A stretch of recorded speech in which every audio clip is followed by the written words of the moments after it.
Bien. En primer lugar, como siempre, enviar nuestro mensaje de afecto, de cariño y solidaridad con todas las víctimas de esta crisis sanitaria del coronavirus y mandar ese mensaje de ánimo y de apoyo a aquellos que la han sufrido y la sufren en primera persona y muy directamente y en muchos casos recuperándose en nuestros hospitales o en las casas. Bien, desde Ciudadanos afrontamos el próximo pleno en el que vamos a trabajar o el que se ha trabajado sobre dos decretos, el decreto relacionado con empleo y el decreto relacionado con educación. En el decreto relacionado con empleo, Ciudadanos tuvo la oportunidad de aportar algunas medidas para enriquecer este decreto, se nos dio esa oportunidad, la aprovechamos y el decreto recoge algunas de nuestras aportaciones como ayudas directas a autónomos sin actividad o los complementos para aquellas personas afectadas por ERTE y que además constituían el único ingreso en su unidad familiar. En ese sentido, Ciudadanos se siente satisfecho con el resultado del decreto relativo a empleo, relacionado con empleo, y por tanto Ciudadanos apoyará porque consideramos además que son medidas muy necesarias y que se estaban esperando en la sociedad y en los distintos sectores económicos por nuestros autónomos y por nuestras pymes con bastante necesidad. Por otra parte, en el decreto de educación adelanto que nuestra posición será la de abstenernos, como hemos hecho con el resto de los decretos que se han venido tramitando y debatiendo en el Pleno. Consideramos que no debemos bloquear esa acción de Gobierno. Los decretos tienen un sentido que es el de implementar medidas con carácter de urgencias ante esta situación y aunque consideramos que en el ámbito educativo se podía haber sido mucho más ambicioso, no vamos con nuestra actitud o con nuestro posicionamiento representar ningún tipo de bloqueo en la tramitación de los decretos. Por otra parte, queremos volver a insistir en el Pleno en la problemática que ya se sufre en el sector de la agricultura y que muchos agricultores empiezan a trasladarnos. Ya nos lo venían trasladando desde hace semanas, pero de nuevo tenemos que volver a sacar el asunto de los módulos. No comprendemos, no entendemos cuál ha sido la función de la Consejería de Agricultura de la Junta de Extremadura en toda la modificación, en esa orden ministerial que modificaba el sistema de módulos y el por qué algunos agricultores van a tributar casi 4 puntos por encima de lo que van a tributar agricultores que viven en el municipio de al lado dentro de nuestra comunidad autónoma y el por qué además este sistema perjudica directamente a Extremadura frente a otras comunidades autónomas. Queremos que la consejera de Agricultura nos dé respuesta en su intervención a esta situación que nos parece especialmente preocupante y discriminatoria. Y vamos a centrar mucha de nuestra intervención en el Pleno a través de las preguntas, tanto a la Presidencia como a los miembros del Consejo de Gobierno, en una cuestión que nos parece importantísima, que es el medio ambiente. Durante estas semanas venimos denunciando la situación que se vive en la cuenca del Tajo, con una especie exótica e invasora que cubre durante días la lámina de agua del río Tajo a su paso, no solo por el Parque Nacional de Monfragüe, sino en el embalse de Alcántara. También tenemos presencia de la Zoya en Valdecañas, incluso en Tajo Internacional, y creemos que la consejera de Transición Ecológica debe dar respuesta a esos supuestos trabajos que han venido haciendo con la Confederación Hidrográfica del Tajo, trabajos que por ningún lado tienen resultados visibles.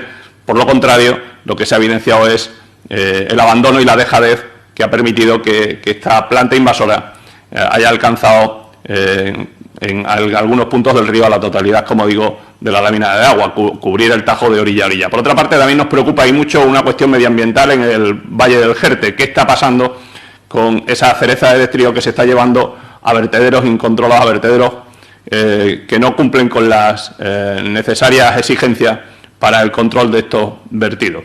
Creemos que la Consejería de Transición Ecológica, en concreto la consejera, está desaparecida durante meses, no sabemos absolutamente nada de su gestión y hay asuntos que efectivamente pueden estar relacionados con el coronavirus, como es que determinados trabajos no se hayan realizado y queremos que exigimos, por otra parte, que nos dé respuesta a ellos. Al presidente Vara le vamos a preguntar si conoce como presidente los informes que determinan si Extremadura pasa de una fase a otra.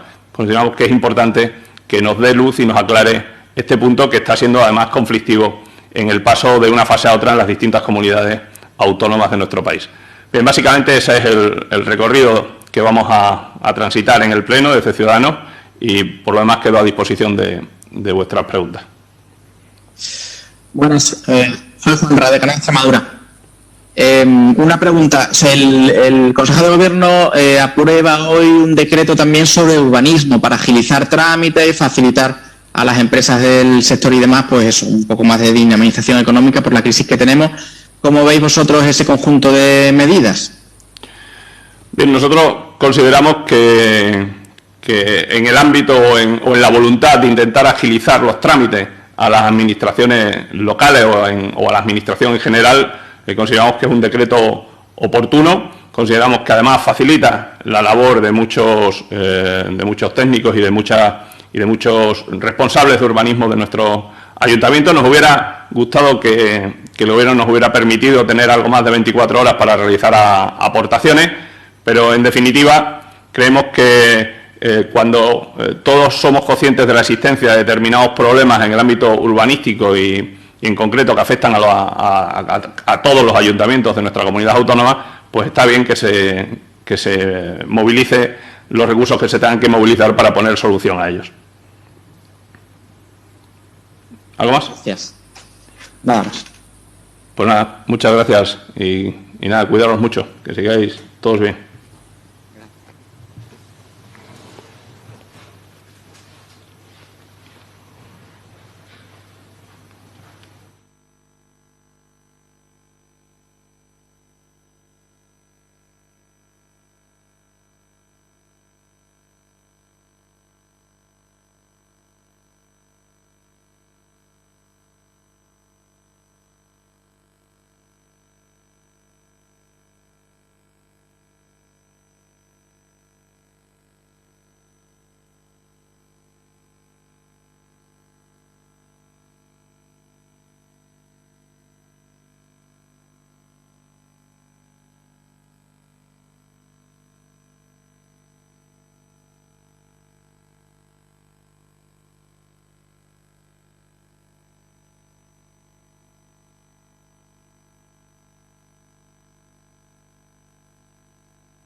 Bueno, pues buenos días a todos y a todas y paso a relataros un poco las propuestas que desde Unidas por Extremadura vamos a llevar al Pleno del próximo martes.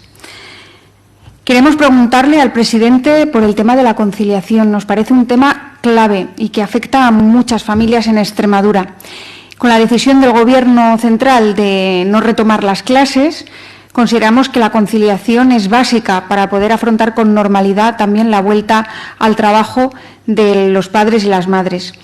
Por eso nos parece grave que haya pasado una semana desde que el Gobierno de coalición anunciara que no se iba a volver a las aulas y el presidente Vara no haya puesto medidas claras encima de la mesa para afrontar la conciliación y pase la patata caliente de alguna manera a los ayuntamientos, que son las entidades que están afrontando la emergencia social que se está dando fruto de la pandemia y que están en una situación de desborde muchas veces. También queremos hacer hincapié en que esta corresponsabilidad que esta conciliación debe venir de la mano de la corresponsabilidad necesaria para que no siga cayendo los cuidados en las espaldas de las mujeres, para que en esta situación no tengan que ser las madres las que hagan recortes en sus horarios profesionales, flexibilicen su trabajo o vuelvan a casa a cuidar porque no hay otra posibilidad. Y consideramos que la corresponsabilidad de las crianzas entre hombres y mujeres es clave para afrontar la igualdad entre hombres y mujeres. Por eso vamos a preguntarle al presidente Vara cuáles son las medidas que están valorando, evaluando, estudiando y piensan implementar. Por otra parte, vamos a preguntar también al Consejo de Gobierno por qué medidas van a tomar para ayudar al sector cultural, porque cuando el presidente Vara habla de ayudar al sector cultural parece que solo piensa en el Festival de Teatro Clásico de Mérida y no en el festival, no en salvar el festival, sino salvar al señor Cimarro, a un empresario cultural. Y nos parece un despropósito mayúsculo cuando tenemos cientos de empresas culturales, cuando tenemos miles de trabajadores y trabajadoras del sector cultural que ahora mismo tienen un futuro muy incierto y que necesitan certezas, que necesitan medidas claras que apuesten por ellos y por su trabajo, y no solo por salvar a los empresarios culturales. Como sabéis, esta tarde sabremos si pasamos a la fase 2 y si solamente queremos seguir apelando a la responsabilidad de todos y de todas, porque esto conlleva un mayor peso para los ciudadanos y ciudadanas. Pasar a la fase 2 conlleva mayor responsabilidad, tanto en mantener la distancia física como llevar, por ejemplo, mascarillas en los lugares públicos. Son medidas que van a facilitar que el virus no se expanda, que lo consigamos controlar, que consigamos también poder avanzar y pasar a todas las fases de la mejor manera y no volver atrás. Y también queríamos señalar que hay cuestiones que queremos que se presione desde Extremadura para que puedan llevarse a cabo, ya que ahora pues se van a reabrir centros comerciales, los bares van a poder tener más aforo, se va a poder ir a espectáculos, incluso a establecimientos turísticos. E incluso, por ejemplo, pues los cazadores van a poder retomar la actividad. No entendemos que no se pueda, por ejemplo, practicar el senderismo. Es una actividad que queda como fuera y que nos parece saludable. Nos parece que en Extremadura, además, hay mucha aceptación de esta sana afición y que consideramos que para las familias, pues en un momento donde el confinamiento ha sido duro y hemos tenido que estar tantos meses encerrados en casa, pues creo que además es deseable que la gente pueda salir al campo a pasear, a disfrutar de esta primavera que nos ha regalado este año. Y por otro lado, agradecer al Ejecutivo que hayan atendido a la petición de Unidas por Extremadura que hacíamos para que se pudiera modificar la franja horaria este fin de semana, que sabemos que va a haber unas temperaturas altísimas y que era bastante inviable que los niños y las niñas pudieran salir a disfrutar a la calle, a dar un paseo, porque solo pueden hacerlo hasta las 7 de la tarde, y les pedíamos que pudieran modificar esa franja horaria para que lo hicieran en el periodo donde menos calor hace. Han accedido y se lo queremos agradecer también. Y bueno, por último, a las preguntas que me hace... ¿Me las repites? Sí, te repito las preguntas. Era, en primer lugar, sobre la conciliación, ¿qué medidas tenéis vosotros previstos y cuándo las plantearéis? Y sobre el decreto de urbanismo que ha aprobado el Consejo de Gobierno, ¿cómo veis vosotros esa cuestión, que agiliza una serie de trámites y demás? Vale, Óscar, pues mira, sobre las medidas, el martes en pleno pues ya las expondremos con más detalle, ¿no? Pero como he dicho antes, entendemos que tienen que ser medidas que no solo avancen en la conciliación, sino también en la corresponsabilidad de hombres y mujeres en el cuidado de los niños y de las niñas y de las personas dependientes, porque si no, no avanzamos. Y el martes ya las detallaremos. Y sobre el decreto de urbanismo, decir que nosotros vamos a estar fiscalizando si el Ejecutivo piensa hacer como en otras comunidades autónomas y utilizar esta pandemia para colar por la puerta de atrás pues proyectos que sean totalmente contrarios a la conservación del medio natural, una conservación que se ve indispensable para poder afrontar la emergencia climática y que entendemos que no es el momento que no es el momento, que sería además estaría totalmente fuera de lugar que intentaran hacer normativas que permitieran proyectos que están en contra del progreso de Extremadura y que ahondan en lo que viene a ser la dinámica de expolio y saqueo que llevamos sufriendo en Extremadura décadas y que lo que hace es que se traigan nuestros recursos a bajo coste y dejen sueldos de miseria y los beneficios se vayan a otros territorios.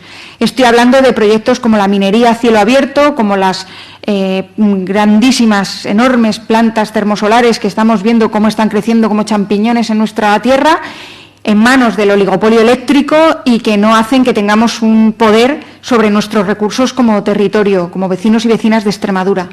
Entonces, fiscalizaremos todas las normativas que vengan a facilitar esas dinámicas económicas que consideramos nocivas y que van en contra del desarrollo sostenible y del desarrollo democratizador de los recursos. Y por otro lado, creemos que lo que tiene que hacer el Ejecutivo de una vez por todas es aprobar el reglamento de la ley del suelo que se aprobó en la legislatura pasada, porque sin reglamento vamos a seguir actuando a golpe de decreto ley y ya basta improvisación. Lo que tienen que hacer es reglamentar una ley que fue del consenso de esta Cámara y que considerábamos importante y necesaria pues, para poder avanzar. Pues muchas gracias. Gracias.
asistir a esta comparecencia de prensa donde informamos de los asuntos que han sido tratados en la Junta de Portavoces en el día de hoy. Una primera conclusión que tiene que ver con la posición del Gobierno en esta Junta de Portavoces.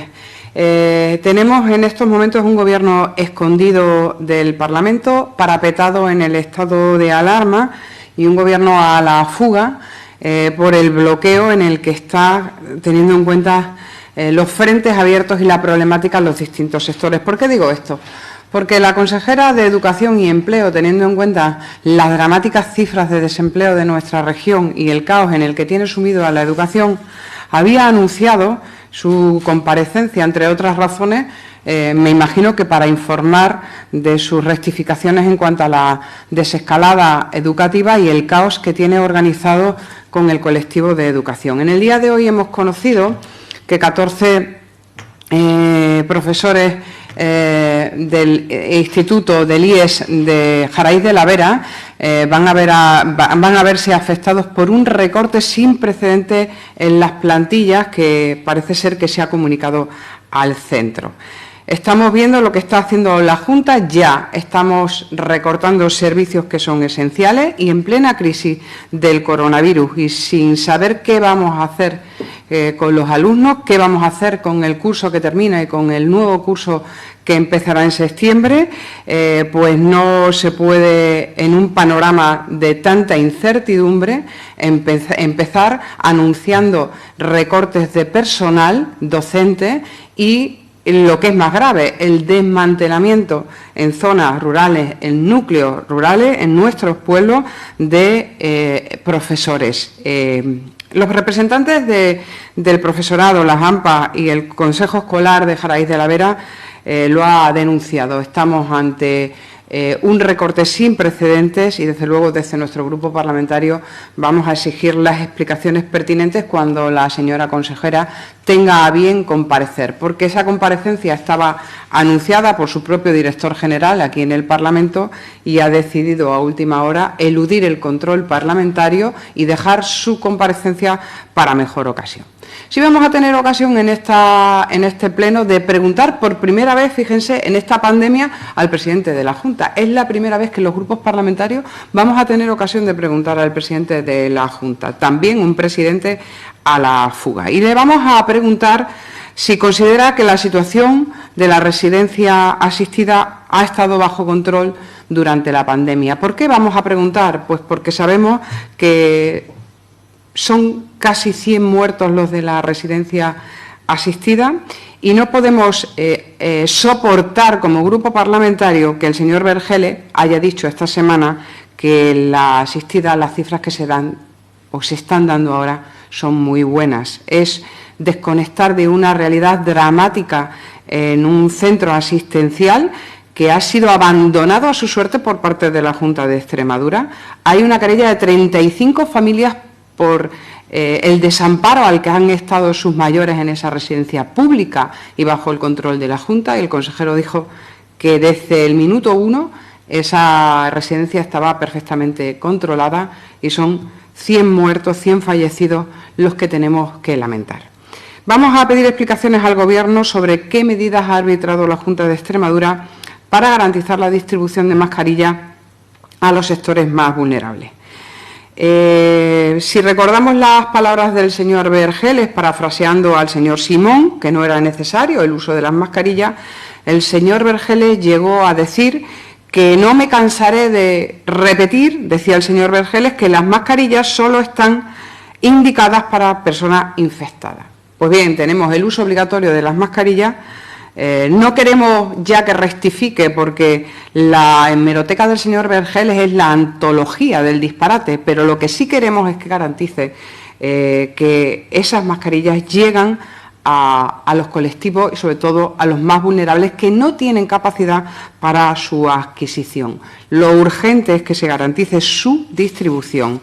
El consejero ha dicho que no se lo ha planteado, es lo que respondió en una rueda de prensa, que no se ha planteado nada en cuanto a la distribución de mascarillas y que estará a lo que haga la delegación. Y esto no es tampoco tolerable. No puede ser que se haga esta afirmación y se quede uno tan fresco. Mayores pendientes de mascarillas, con las pensiones más bajas, dependientes, que necesitan y que seguramente sus condiciones económicas no le dan fácil acceso, nuestros parados, afectados por ERTE, personas en la más absoluta necesidad, como destacan los bancos de alimentos, que ni siquiera tienen para las necesidades más primarias, significa un gasto extra que la Administración tiene que ayudar a cubrir. Y vamos a preguntar también por los motivos por los que el SESPAS está suspendiendo el derecho a la percepción económica reconocida por la Ley de Dependencia. Esto ya es lo último. Se está comunicando a algunos usuarios que se han dirigido a nuestro grupo con esta queja, con este clamor en cuanto a la prestación de la Ley de Dependencia. Se está suspendiendo la prestación y la petición de reintegro en algunos casos de dependientes que estaban siendo atendidos en centros día. Nos parece absolutamente inaceptable y vamos a preguntar por esta cuestión. Y hemos pedido la comparecencia de la consejera de Agricultura en el Pleno. ¿Por qué? Porque nuestros agricultores y ganaderos han hecho un esfuerzo titánico en esta crisis sin el apoyo de la Junta de Extremadura y se ha hecho gracias a la dedicación y el esfuerzo de este colectivo que sufría ya otra crisis, la de los precios, y que ponía en riesgo la viabilidad de sus explotaciones. La pandemia, sin duda, ha agravado esta crisis, sobre todo en algunos sectores, como el ovino, el caprino, el porcino o el vino, el aceite, y la consejera de Agricultura está desaparecida, sin un plan concreto para el sector y sin recursos. Detrás de todas estas preguntas e iniciativas de control hay un hilo conductor, que es la Junta no pone un duro. Y la Junta no pone un duro ni para mascarilla, ni para test, ni para dependencia pidiendo el reintegro de prestaciones, porque no tiene un duro, porque la situación es de quiebra total y absoluta. Por eso se están anunciando ya recortes, a pesar de que se quieran negar con su incomparecencia en este pleno. Y en cuanto a los decretos, llevamos el de educación. Saben ya que nos hemos posicionado que es un decreto que levanta cierto procedimiento administrativo, pero que es de escaso impacto porque ya estaban habilitados por el Real Decreto del Gobierno Central y es simplemente pues una coartada para colarnos reformas por la parte de atrás en los dedazos que están haciendo en el EPS. Y en cuanto al decreto de medidas extraordinarias y urgentes en materia de empleo, pues se queda más que corto, con poquísimas ayudas para nuestros autónomos y empresas. Tendremos ocasión de manifestar nuestra posición en el Pleno. Y una cuestión para terminar: nuestro grupo condena tajantemente cualquier agresión y, desde luego, la agresión que se ha producido en el día de ayer en la ciudad de Cáceres. La ciudad de Cáceres ha sufrido especialmente en esta pandemia. Y la ciudad de Cáceres no se merece, ni los extremeños merecemos, que tengamos que ver ahora en los medios de comunicación situaciones como estas, donde se producen agresiones que deberíamos condenar todos los grupos y respetando los derechos de los ciudadanos a manifestarse, a manifestar su opinión, siempre que se respeten las condiciones que establece el estado de alarma en cuanto a distanciamiento. Pero es una condena enérgica de nuestro grupo, desde luego, que queremos poner de manifiesto en esta rueda de prensa. Y me pongo a su disposición para cualquier cuestión que quieran plantear. Hola, Cristina, soy Juan de Granada, Extremadura. Quería preguntar sobre el decreto de urbanismo que aprueba hoy el Consejo de Gobierno, con medidas para agilizar trámites en temas de calificación y otras cuestiones. ¿Cómo veis vosotros el que se ponga en marcha esta normativa? Bueno, es un decreto que no tiene nada que ver con el estado de alarma. Volvemos a colar por la puerta de atrás reformas que se tenían que haber hecho antes, porque no está justificada la urgencia. Lo que hace este decreto es una enmienda de totalidad a toda la política urbanística de la Junta de Extremadura durante todos los años que lleva en el Gobierno, que son más de 3 décadas. Y, desde luego, una enmienda de totalidad a la última ley, a la Lotus, que nosotros ya advertimos que se quedaba muy corta en cuanto a destrabar, porque Extremadura tiene unas condiciones en cuanto a la tramitación administrativa que son muy rígidas y que obligaba a tomar medidas para facilitar trámites y para agilizar. Pero esto no viene como consecuencia de la pandemia, esto no es una causa sobrevenida, es una causa histórica en nuestra región que desde luego la Junta no corrigió nunca. Es una enmienda a su política urbanística, es una enmienda a la ley, a la LOTUS que se aprobó en la legislatura pasada. Gracias. Muchísimas gracias.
Buenas tardes a todos y a todas los que nos siguen en estas ruedas de prensa después de Junta de Portavoces, en las que se abordan los aspectos que llevaremos a cabo en el pleno del próximo martes.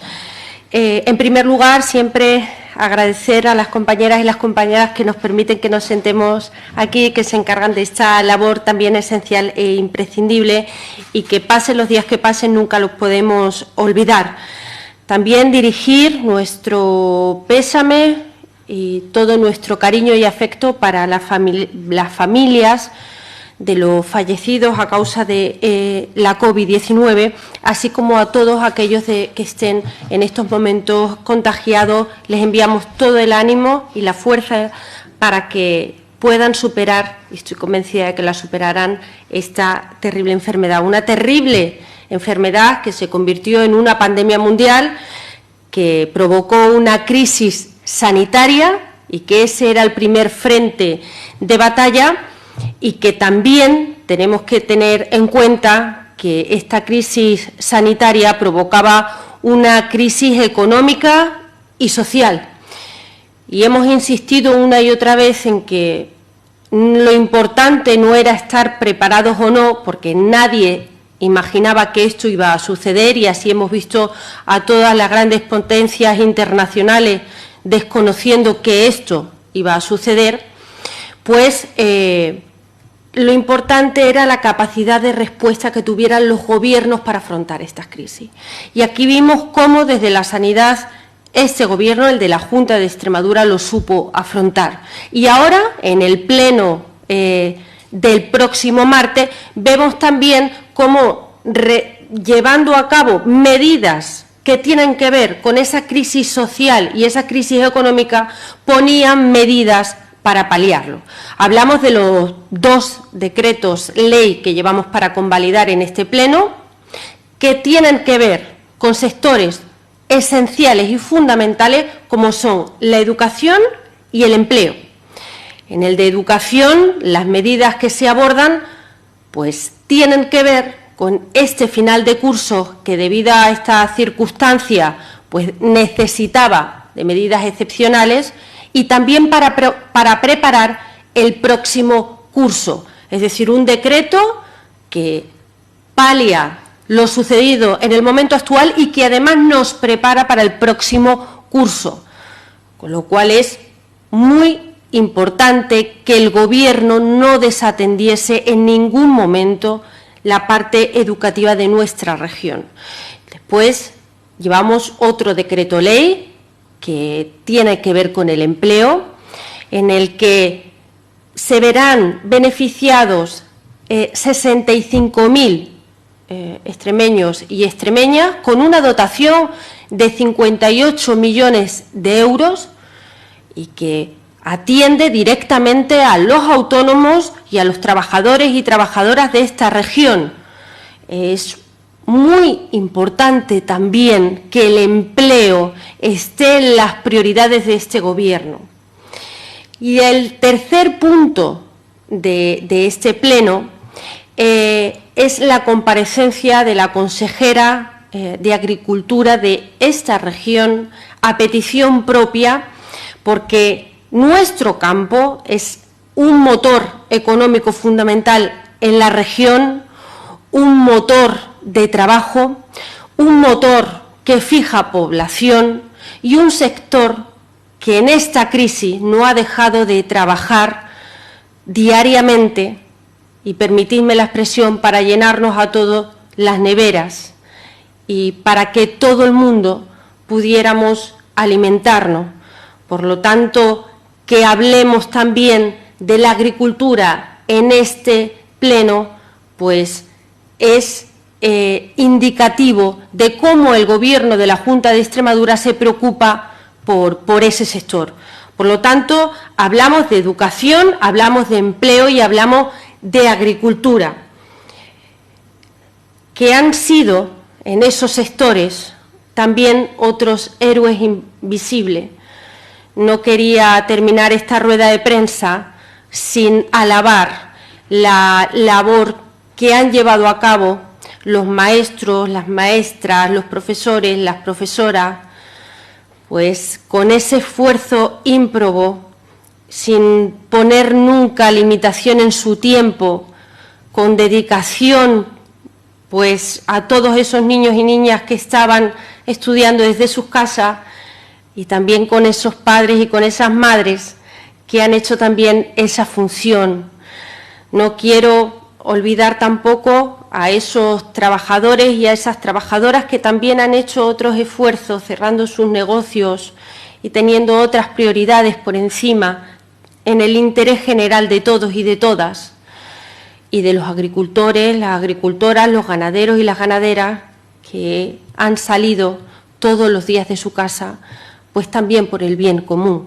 Por lo tanto, hablamos de 3 sectores esenciales en esta crisis, 3 sectores que tienen rostro, que tienen nombres y apellidos y que merecen pues que en la Asamblea de Extremadura, en estos tiempos, en estos momentos de esta pandemia, hablemos de ellos, nos ocupemos de ellos y que sepamos que aquí ha habido un Gobierno que ha ofrecido medidas, que ha estado en cada momento sin desatender a ningún sector, un Gobierno que ha sabido dar la cara por todos y por todas ellas, y que además venían pues de dotar en la pasada legislatura de cuestiones que ahora van a ser determinantes. Por ejemplo, este Gobierno se encargó de que hubiese 1.000 profesores más, que ahora en esta crisis pues han sido fundamentales.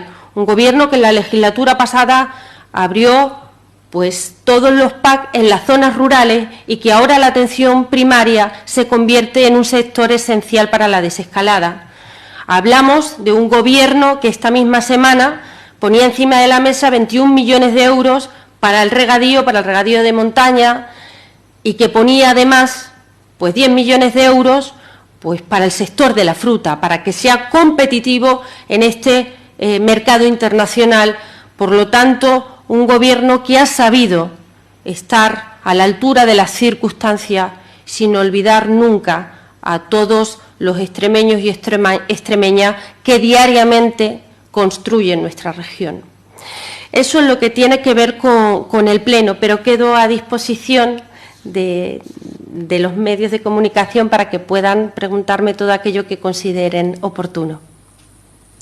Sí, hola, buenas, soy Juan Rodríguez de Extremadura. Quería preguntar, el PP ha planteado el hecho de que la Junta de momento no tenga medidas para sufragar mascarillas a las personas con menos recursos y demás. No sé si desde vuestro grupo que sustenta el Gobierno vais a proponer alguna propuesta en ese sentido. Y, por otro lado, el decreto que aprueba hoy el Consejo de Gobierno sobre urbanismo para agilizar trámites, ¿cómo lo veis desde el PSOE? Pues un decreto que ha presentado el Gobierno y que tiene como fin y como objetivo, en primer lugar, dinamizar económicamente esta región en estos momentos con esta crisis, pues nos parece producto de una gran gestión y de una muy buena medida. En esta región necesitamos que haya inversión económica y que haya facilidades por parte del Gobierno, en este caso, para agilizar la burocracia. En muchas ocasiones siempre nos quejamos o nos hemos quejado precisamente de la burocracia. Pues bien, este Gobierno facilita eso, ¿no? Por lo tanto, la valoración tiene que ser muy positiva, porque facilitar la vida a los extremeños y a las extremeñas, en este caso la gestión, pues nos parece fundamental, y que además sirva para dinamizar económicamente la región en este momento, que es cuando más se necesita, pues me parece una medida además eficiente y eficaz. Por lo tanto, nuestra valoración es muy positiva. Este Gobierno, y lo indicaba anteriormente, ha sido un Gobierno en la pasada legislatura que se ha encargado siempre, presupuesto a presupuesto, de dotar a la sanidad de todos los medios posibles, en la que este Gobierno jamás ha hecho recortes en materia sanitaria, ha estado siempre mirando a los sectores más vulnerables, y que, por lo tanto, este grupo parlamentario, el Grupo Parlamentario Socialista, solo tiene palabras de reconocimiento a la labor que, en este caso, la Consejería de Sanidad y Política Social está llevando a cabo en esta crisis, en toda su política diaria, en la que su preocupación siempre está en la dotación de medios. Por lo tanto, las políticas de este Gobierno siempre han sido mirando de frente a la sanidad y dotándola siempre de todo lo necesario para que tengamos la sanidad con la que cuenta la región, ¿no? Siempre hablamos de aperturas. La pasada legislatura se abrió el Hospital Provincial de Cáceres, y me gustaría que se preguntase si en la pasada legislatura, por ejemplo, en algún lugar se abrió otro hospital, ¿no? Ha sido un Gobierno que siempre ha marcado la diferencia, en este caso en sanidad. Mientras otros han cerrado, ellos han abierto. Y el verbo ya en sí es totalmente opuesto. Por lo tanto, la gestión siempre ha sido la de abrir, siempre ha sido la de dotar y la de estar al lado de la sanidad. Sí, me gustaría insistir sobre el asunto de las mascarillas, que el PP criticaba el hecho de que la Junta no haya puesto en marcha medidas, porque ahora que son obligatorias, pues genera un gasto a muchas familias, y a aquellas que tienen menos recursos también por consecuencia de esta crisis que estamos viviendo, pues quizás no lo pueden afrontar tan fácilmente. Por eso decía que si desde el PSOE se está planteando alguna propuesta para ayudar a estas personas en la adquisición de esas mascarillas. Las mascarillas, como sabemos, ya esta semana son obligatorias para todos los ciudadanos y todas las ciudadanas, y que en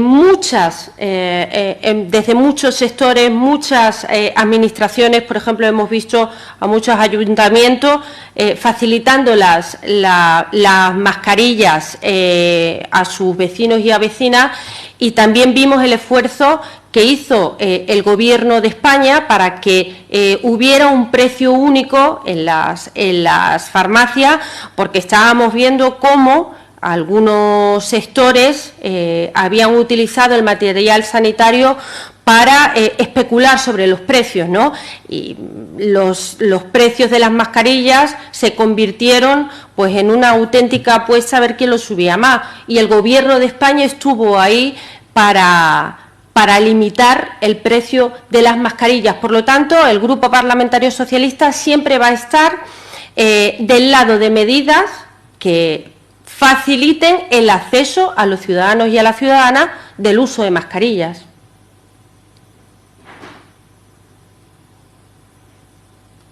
Gracias.